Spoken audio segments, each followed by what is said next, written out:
اس کے درمیان یہ سلسلہ کوہ ہے اور یہ پیرلل چلتے ہیں دو اور ان کے درمیان سے پھر وہ درے ہیں کہ جن میں سے ہو کر شمالی علاقے سے جو وحشی قبائل تھے وہ آ کر یہاں حملہ کرتے تھے، تاخت و تاراج کرتے تھے، لوٹ مار کر کے چلے جاتے تھے، جن کو یاجوج ماجوج کہا گیا ہے۔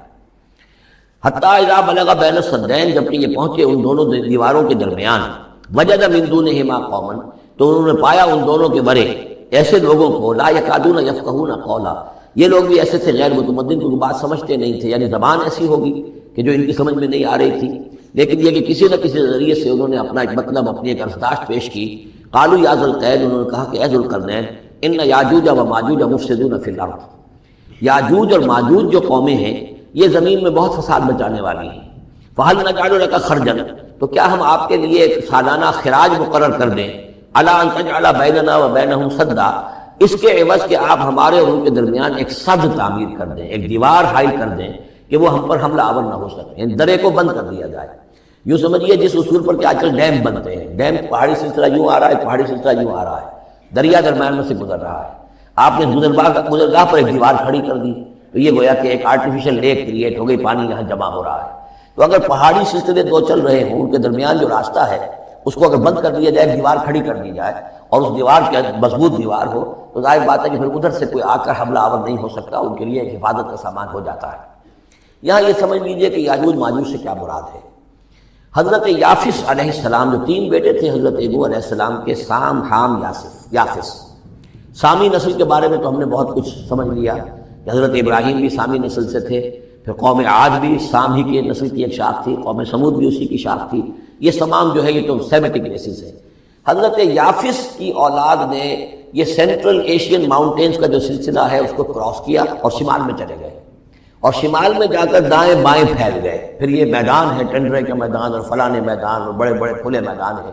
تو گویا کہ ایشیا کو درمیان میں جو سلسلہ ہے وہ تقسیم کر دیتا ہے، ایک شمالی حصہ ہے، ایک اس کا اس کے جنوبی حصہ ہے، یہ شمالی میں چلے گئے اور جا کر پھر پھیلنے میں وہ مشرق کی طرف آئے تو چین اور ہند چینی تک یہ ساری قومیں جو ہے یہ یلو ریسز، یہ انہی کی نسل سے ہے، اور مغرب میں چلے تو روس، اور روس سے ہو کر روس کے ساتھ ملتا ہوا علاقہ ہے اسکینڈینیوین کنٹریز کے ساتھ، پھر وہاں سے وہ اتر کے اور یورپ کے بھی جو یہ مغربی ممالک ہیں، اینگلو سیکسنز جو ہیں، یہ بھی در حقیقت اسی سے اسکینڈینیوین کنٹریز سے اترے ہوئے لوگ ہیں۔ تو یوں سمجھ لیجئے کہ ویسٹرن یورپ اور ایسٹرن یورپ کا بھی خاص طور پر شمالی علاقہ، اور پورا یہ روس کا علاقہ، اور پورا صحرائے گوبی، اور پورا چین، اور وہاں تک جو ہے ہند چینی تک، یہ یافس کی نسل ہے۔ یافس کے جن بیٹوں کے نام تورات میں آئے ہیں، کئی نام ہیں، وہ کوئی ایک دو نہیں، ان میں گوگ اینڈ میگوگ بھی ہے، توبال بھی ہے، موسک بھی ہے، موسک ایک شخص کا نام ہے، اور موسکو ہو سکتا ہے کہ اسی نے آباد کیا ہو اور وہیں سے وہ نام بنا ہو۔ توبال اور بالٹک سی جو ہے اس ایریا کے اندر جو ہے بالٹک سٹیٹس، توبال ان کے ایک بیٹے کا نام تھا، یہ تورات کے اندر نام دیے گئے ہیں، گوگ اینڈ میگوگ، جاجوج ماجوج، یہ بھی انہی کے بیٹوں۔ یہ تمام اقوام جو ہے یہ وحشی ہیں،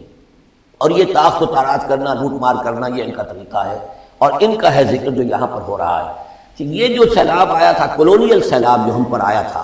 جس میں کہ یہ اینگلو سیکسنز تھے، یہ سب کے سب جو ہیں یہ اسی نارڈک ریسز سے ہیں، یہ بھی یاجوج اور ماجوج کی نسل کی۔ ایک سیلاب ان کا آ چکا ہے جو آیا تھا یورپ کے سے نکل کر، یہ کولونیل سیلاب آیا اور پوری دنیا کے اوپر چھا گیا تھا، ایشیا اور افریقہ کو انہوں نے فتح کیا، کولونائز کیا۔ اب اگر کہ ان کی وہ بساط ایک دفعہ تو لپیٹ دی گئی ہے، وہ واپس چلے گئے، انڈائریکٹلی ہم پر حکومت کر رہے ہیں، ابھی ان کے جو ملٹی نیشنلز ہیں ان کے ذریعے سے، یا بینکوں کے ذریعے سے، IMF کے ذریعے سے، ورلڈ بینک کے ذریعے سے، انڈائریکٹ حکومت ہے جو نیو ورلڈ آرڈر ہے۔ لیکن یہ ہے کہ ابھی ایک اور جو سیلاب ان کا آنے والا ہے وہ آتا ہے احوال قیامت کے معاملات میں۔ آرمگڈون کے بعد جب حضرت مسیح علیہ السلام کا نزول ہو چکے گا اور یہودیوں کا خاتمہ ہو چکے گا، اور پھر یہ کہ تمام جو عیسائی ہیں وہ مسلمان ہو جائیں گے، عیسائیت ختم ہو جائے گی حضرت مسیح علیہ السلام کے آنے کے بعد، اور مسلمان اور عیسائی مل کر ایک ملت بن جائیں گے، سب مسلمان ہوں گے۔ اس کے بعد آخری سیلاب پھر آنا ہے جو اس کے خلاف وہ احادیث میں آتا ہے، پھر وہ یاجوج اور ماجوج کا ہوگا۔ اور میرے نزدیک یہ یاجوج اور ماجوج جو ہے وہ ایسٹرن علاقے سے آئیں گے، چائنا وغیرہ سے، ہند چین سے۔ آرمگڈون جو ابھی ہونی ہے فوری طور پر بڑی جنگ، اس میں یہ لوگ جو ہے بیٹھے رہیں گے، یہ جنگ میں حصہ نہیں لیں گے۔ یہ مڈل ایسٹ میں جنگ ہوگی، یورپین پاور ساری ہوگی، کرسچین پوری طاقتیں ہوں گی، اور ادھر جو ہے مسلمان ہوں گے، اور حضرت مہدی جو ظاہر ہوں گے، جو اللہ تعالیٰ ایک عنایت کرے گا مسلمانوں کو لیڈر عرب کے اندر، وہ پیدا ہوں گے، مجدد ہوں گے، اور ان کے ذریعے سے عرب کے اندر ایک اسلامی حکومت بھی قائم ہوگی۔ لیکن ان کے لیے مدد کے لیے خراسان کے علاقے سے فوجیں آئیں گی، مشرق سے آئیں گی، اور یہ علاقہ جو ہے وہ ہے جو ہمارے قریب ہے اور ہم بھی اسی علاقے میں ہیں، اللہ تعالیٰ ہمیں توفیق دے کہ یہاں وہ ہم پہلے اس نظام میں خلافت قائم کریں، تاکہ یہاں سے پھر فوجیں جائیں اور حضرت مسیح کے ساتھ ہو کر اور حضرت مہدی کے ساتھ ہو کر عیسائیوں اور یہودیوں کے ساتھ جنگ کریں، اور بالآخر پھر یہ کہ پوری دنیا میں اسلام کا بول بالا ہوگا۔ لیکن جب یہ ہو چکے گا اس کے بعد ایک سیلاب پھر آئے گا یاجوج اور ماجوج کا۔ تو یہ چونکہ پوری ایک سلسلہ ہے، ایک نسلیں ہیں اس کے اندر بہت سی، تو ان میں چونکہ تفصیلی اعتبار سے بہت سی باتیں جو ہے مختلف آراء بھی سامنے آئیں گی، تو میں نے جو رائے میری ہے وہ آپ کے سامنے بیان کر دی۔ اس وقت میں وہ یاجوج ماجوج تھے جو ان شمالی دروں سے آ کر حملے کرتے تھے۔ قالوا یا ذا القرنین ان یاجوج و ماجوج مفسدون فی الارض، وہ جو میں نے عرض کیا ہے کہ قیامت کے قریب بھی معاملہ ہوگا، یہ سورہ انبیاء کی آیات 97-98 ہے۔ حتی اذا فتحت یاجوج و ماجوج وهم من کل حدب ینسلون واقترب الوعد الحق فاذا هی شاخصۃ ابصار الذین کفروا۔ اب زیادہ دور نہیں، ہم سورہ انبیاء کے قریب ہی آ رہی ہے، انشاءاللہ وہاں اس کو ہم پڑھیں گے۔ تو دو جگہ قرآن مجید میں یاجوج اور ماجوج کا ذکر ہے، ایک یہ جو قریب قیامت میں ان کا جو ظہور ہونے والا ہے، ایک اس وقت کا معاملہ یہ چھوٹا سا تھا کہ جو ذوالقرنین کے سامنے آیا ہے۔ تو کیا ہم آپ کے لیے ایک سالانہ خراج طے کر دیں تاکہ آپ ہمارے لیے یہاں ایک سد تعمیر کر دیں، ایک بند باندھ دیں یہاں پر؟ قال ما مکنی فیہ ربی خیر۔ اب دیکھیے ان کا کردار، ان کا مجھے جو کچھ میرے رب نے دے رکھا ہے، دولت دے رکھی ہے، مال دے رکھا ہے، وہ بہت بہتر ہے اس سے کہ جو تم مجھے پیش کر رہے ہیں، مجھے خراج کی ضرورت نہیں ہے۔ ہاں تمہاری ایک ضرورت ہے، میں وہ پوری کر دیتا ہوں۔ فاعینونی بقوت، مجھے مین پاور فراہم کرو، باقی ساری سامان جو ہے میں فراہم کر لوں گا، لیکن بہرحال اس کو بنانے کے لیے، دیوار بنانے کے لیے اور دونوں پہاڑوں کے درمیان اتنی بڑی جو سد تعمیر کرنے کے لیے جو مین پاور چاہیے، اعینونی بقوت، تو محنت کے ذریعے سے، مین پاور کے ذریعے سے میری مدد کرو۔ اجعل بینکم و بینہم ردما، میں ان کے اور تمہارے درمیان ایک موٹی دیوار بنا دوں گا۔ آتونی زبر الحدید، لاؤ میرے پاس تختے لوہے کے۔ حتیٰ اذا ساوا بین الصدفین، یہاں تک کہ جب دونوں جو اونچانے تھیں اس کے درمیان کا پورا علاقہ پر ہو گیا، بھر گیا، وہ لوہے کے تختے جو ہیں اس کے اندر بھرے جا رہے ہیں۔ حتیٰ اذا ساوا، برابر کر دیا دونوں بھاگوں تو پہاڑ کی، قال انفخوا، اب ان کا کہ آگ جلاؤ اس کے نیچے،